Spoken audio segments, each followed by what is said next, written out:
A to Z Mysteries, Book Number 23, The White Wolf, by Ron Roy. Chapter 3. Dink and Ruth Rose looked into the distant trees, trying to see the wolf. All I can see are some rocks, Dink said. The wolf is white, so she blends in, Abby said. You need the telescope. Josh backed away, and Ruth Rose took his place at the telescope. Oh my gosh, she breathed. It's beautiful. Can I look? Dink asked. Ruth Rose stepped back, and Dink peered into the telescope. I see it, he said. Suddenly they heard a wolf howling. Everyone jumped, and Abby started to laugh. I recorded the wolf's voice, she said. She pointed to a small tape recorder on a table. Next to it was a box of labeled cassettes. Dink read a few of the labels. Raccoons, frogs, crickets, squirrels, birds, chipmunks. You recorded all these animal sounds? Dink asked. Abby nodded. It's my hobby, she said. I've been trying to record seals, but they never seem to make noise when I'm around. You have seals here? Josh asked. Abby nodded. A bunch of them live on a rocky island out there, she said, pointing toward the front of the cabin. That's why this is called Seal Harbor. Abby replayed the wolf's howl. It sounds lonely, Ruth Rose said. Abby nodded. She could be lonely, she said. She might miss the rest of her pack. How do you know the wolf is a girl? Asked Dink. Abby grinned. Because she has 3 babies, she said. Let me see, Josh said. He put his eye to the telescope again. I don't see any babies. I've only seen them a couple of times, Abby said. Josh let Abby have another look. The cubs are there, she said. They're lying right next to the mother. Their white fur blends in with hers. Josh looked again. Guys, I see them, he said. Ruth Rose, then Wallace, peered into the telescope. They grinned and said, Ooh, aren't they cute? When it was Dink's turn, he laughed out loud. The plump baby wolves were cuddled next to their mom, playing with each other's tails. Who wants lunch? Wallace asked. I do, said Josh. Abby leaned over to a panel near the door and pushed a button. Immediately, the door opened inward. Cool, huh? She said. All the doors operate that way, Wallace said. I bought this cabin because the previous owner was also in a wheelchair. The kids followed Wallace and Abby inside. The living room had a braided rug on the floor. All the chairs and sofas looked soft and comfortable. A stone fireplace took up nearly one wall. Shelves on both sides of the fireplace held books, board games, and seashells. To the left of the fireplace were wide glass doors with a view of the sky, ocean, and islands. This place is awesome, Josh said. Thank you. Come on, I'll show you where you're sleeping, then we'll eat, Wallace told them. Ruth Rose, would you like to share my room? Abby asked. You can have the top bunk. Great, I'll follow you, Ruth Rose said. You two have a treat, Wallace said to Dink and Josh. Come on. She led the boys out through the glass doors. They followed her around to a different side of the deck. Oh my gosh, Josh said. A tent had been set up right on the deck, under the roof. Inside the tent were twin beds, a small table with a lamp, and a rug on the floor. It was Abby's idea. She thought you'd enjoy falling asleep listening to the waves, Wallace said. You might even hear the seals. It's excellent, Dink said. Thanks for going to so much trouble. No trouble at all, Wallace said. Get settled, then come back to the kitchen when you're ready. The boys entered the tent and chose beds. Isn't this cool? Dink said. I guess, Josh said. What's wrong? Dink asked. emptying his pack onto his cot. "What if the wolves come up here?" Josh asked. "Or even bears?" "Wolves and bears don't eat people, Josh," Dink said. "Yeah? What do they eat?" Josh asked. Just then, they heard Abby yell from the deck. "Mom!" she shouted. Dink and Josh pounded out of the tent and tore around the corner. They saw Abby sitting with one eye pressed up against the telescope. Ruth, Rose, and Wallace came running from the other direction. "What's wrong, honey?" Wallace asked. "Someone took the baby wolves," Abby cried. "Took them? What do you mean?" Wallace asked. "How could anyone take them?" "I saw it through the telescope," Abby insisted. "A man and a woman grabbed the puppies." Chapter 4.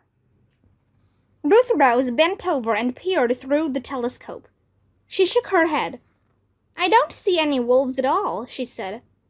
"Not even the mother." "The mother wasn't there," Abby said. "She might have gone to look for food." Wallace looked at Abby. "What exactly did you see, honey?" Abby had tears in her eyes. "A man and a woman stuck the puppies into a cage." Wallace gave Abby a hug. "Let's go inside and call the police," she said. The 4 kids followed Wallace into the kitchen. The table was set with bread, sliced meats, cheese, and a big green salad. Wallace walked to the wall phone, where she had taped a list of emergency numbers. She dialed and waited. "Hello, police department," she said. "This is Wallace on Seal Harbor. My daughter Abby just witnessed 3 baby wolves being stolen.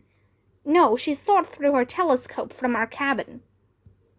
Wallace paused, said thank you, then hung up. "The police are sending a game warden out to talk to you," she told Abby. "When?" Abby asked. "They have to catch them fast. Those babies need their mother to feed them." "The officer I spoke with said the game warden would come right away," Wallace said. "So let's all have some lunch while we wait." They were halfway through their sandwiches when they heard a jeep pull up next to Wallace's van. A woman wearing a brown uniform stepped out. She had a badge that said Game Warden over her shirt pocket. The woman was holding a small tape recorder. "Please come in," Wallace said. When they were all seated, the woman smiled at the kids. "I'm Nadine Banks. Which one of you is Abby?" she asked. "I am," Abby said. "Do you mind if I tape this interview?" Nadine asked. "Please tell me exactly what you saw through your telescope." Abby told Nadine how she had been watching the wolves ever since she discovered them a couple of weeks ago. "It was just the mom at first," Abby said.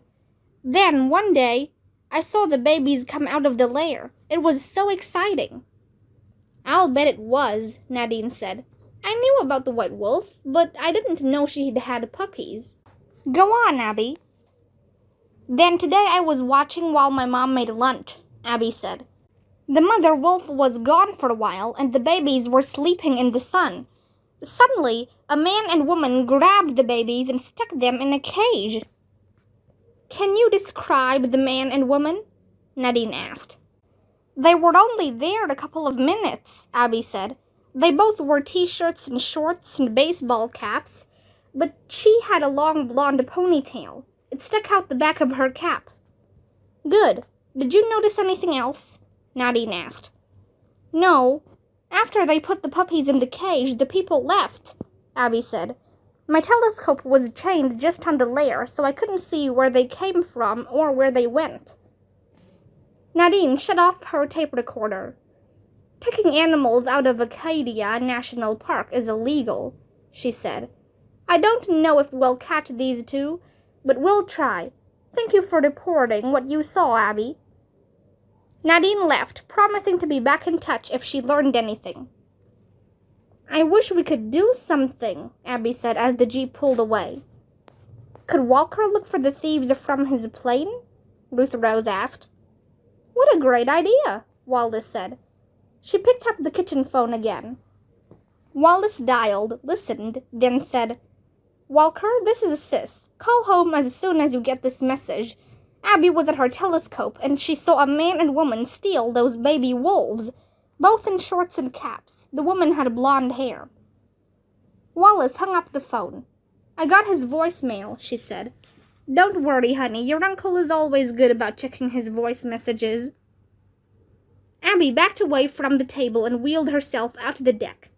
Dink, Josh, and Ruth Rose helped Wallace clear the table, then walked out themselves. They found Abby peering through the telescope. I saw the mother come back, Abby said. She sniffed the ground, then went into her lair. Maybe we should go out there and investigate, Ruth Rose said, looking toward the woods. Out where? Josh asked. To the wolf's lair, Ruth Rose answered. We might find some clues. Would you? Abby asked. Josh froze. What if the mother wolf thinks we took her babies? He said. Wolves are afraid of humans, Abby told Josh. If she sees you coming, she'll hide until you leave. How do we get there? Dink asked. Abby pointed toward a slight clearing in the woods behind the cabin. I think there's a sort of trail there, she said. If you follow it uphill, it should go pretty close to where the wolves live. But what if the trail stops or leads somewhere else? Josh said. We could get lost out there. Abby made room for Josh at the telescope. See that big dead tree behind the rocks? She asked. Yeah, I see it, said Josh. If you get lost, just look up and find the tree, Abby said. Coming back, look for our flagpole. I say let's do it, Ruth Rose said. She looked at Dink and Josh. Dink nodded. Josh gulped. Okay, let's hit the trail, he said.